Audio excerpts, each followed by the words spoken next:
Hello फ्रेंडरा good morning morning থেকে ব্লগটা start করে দিলাম আবার একটি নতুন ভিডিওর সাথে নতুন দিনের সাথে তোমাদের সাথে চলে এলাম। আশা করি তোমরা সবাই ভালো আছো আর তোমাদের ভালো হতে আমি মোটামুটি ভালোই আছি। তো স্কুল পৌঁছে দিয়েছি, স্কুলে ভেতরে দিয়ে এলাম। স্কুলের গেটের কাছে দিতে হয় ওদের, তো স্কুলের গেটে দেওয়ার পরে তারপরে আমি নিজে বাড়িটা রাস্তা দিয়ে হাঁটতে হাঁটতে বাড়ি যাবো। তার জন্য আমি হাঁটতে প্রায় 2 কিলোমিটার স্কুল থেকে আমার বাড়ি। তো আমি ভাবলাম যে আজকে রোদ নেই, আমি আমার হাঁটা তো হচ্ছে না, খুব ছোটো বলে আমি হাঁটতে পারি না। হাঁটতে আমি ভীষণ ভালোবাসি, আমি খাওয়া দাওয়া সব কিছুর থেকে আমি হাঁটতে ভালোবাসি। কানে হেডফোন দিয়ে আমি হেঁটে হেঁটে গান শুনে শুনে হেঁটে এটা ইয়ে করবো, এটা আমার খুব ভালো লাগে। মানে এটা হলে আমার মনে হয় যে সারাদিন আমি তৃপ্তি ভরে থাকলাম আর কি। তো যাক, আমি এটা 3 বছর ধরে পাচ্ছি না, পুটুস যা হয়েছে তো আমি হাঁটতে পারছি না, কারণ পুটুসকে ছেড়ে আমি ঘর থেকে বেরোতেই পারি না। তো যাই হোক, সব মায়ের এই প্রবলেমগুলো হয়, বাচ্চাদের রেখে মানে যাওয়া। আর যারা ঘরে মাত্র 2টি লোক, আমাদের তো আর অপর কেউ নেই যে আমাদেরকে হেল্প করবে, তবে বাবার পক্ষেও চাপ হয়ে যায়।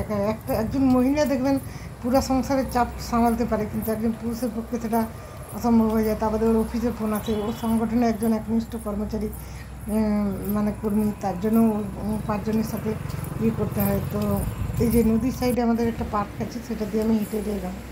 তো তারপরে ঘরে এসে আমি আজকে তোমাদেরকে একটা জিনিস শেয়ার করলাম যে আমার সিস্টার, মানে এখন দেখো কাজের মাসি বলার না, যে কাজ করে সে কেমন করে বেগার সারা ঘর মুছে, তুমি দেখো ওই জিনিসটাকে কেমন ওদিকে সরিয়ে দিল, সরিয়ে দিয়ে তারপরে কেমন ঘর মুছে ইয়ে করছে। লাতাটা কীরকম লাতাটা ঘষছে, দেখো আলগা আলগা করে লাতাটা ঘষছে। আমি তো এরকম করে ঘর মুছি না, তো ও কীরকম করে ঘর মুছছে ওটাই তোমাদের সাথে সবাই জানা। তুমি আমার সিস্টার, এটা না শেয়ার করে সিস্টার তো পছন্দ হয়। একদিন যে একটা নাচ উঠে গেছিল না, ওটাও পছন্দ হয়নি, বাসন ধোয়া পছন্দ হয়নি, কিন্তু আগে এটা এমনি ভালো, বেসিক্যালি ভালো, যা বলবো সেটাই করে দেয়। কোনো প্রবলেম হলে সেটা হেল্প করে, পরে ঘর যায়, আগে আমার কাজটা করে দেয়। তো এই জন্য আমি ওকে ছাড়তে পারিনি। তো আমি ওর ঘর মুছাটা তোমার সাথে শেয়ার করলাম। যারা অন্তত ঘর মুছে নিজে, তারা বুঝতে পারবে যে ওর ঘর মুছাটা কতখানি নেগলিজেন্সি। তো যাই হোক, আমি চালিয়ে নিই আর কি। তারপর আমি একবার পরে আবার ডান্ডা দিয়ে মুছি, পুটুস তো আরও নোংরা করে, আমি ডান্ডা দিয়ে মুছি। মুছা হলে কত তাড়াতাড়ির মধ্যে ঘরটা মুছা হয়ে গেলে দেখো। আর আমার ঘর মুছতে কত টাইম লাগে, 8 ঘন্টা 45 মিনিট আমার ঘর মুছতে টাইম লাগে। দেখো কপাটা কিন্তু বেশি ঠেলবে না, দেখো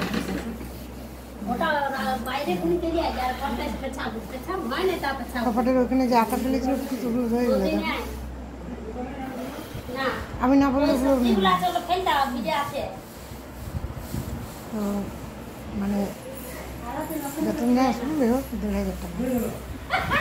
তো এইটা হচ্ছে আমি ওমার ভিডিও করছি, ওদের কাজ আর আমাদের কাজ কত ডিফারেন্স আছে। আমি ওর ভিডিও করছিলাম, করতে করতে পুরো দিকে গলে গেলাম, দরজা খুলে চলে গেলাম, দেখি ওর পুটুস কোথায় গেল।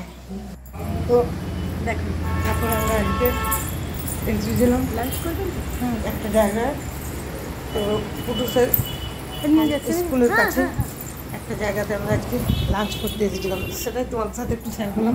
হোটেলটা নতুন খুলেছে, প্রত্যেক দিনে দেখে যায়, একদিন জিজ্ঞাসা করে গেছিলাম। তারপরে আজ নিরামিষ ছিল, ওদের সব নিরামিষ, সম্পূর্ণ পেঁয়াজ ছাড়া একদম।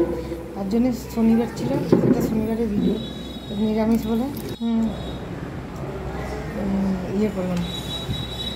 দাদু চালানো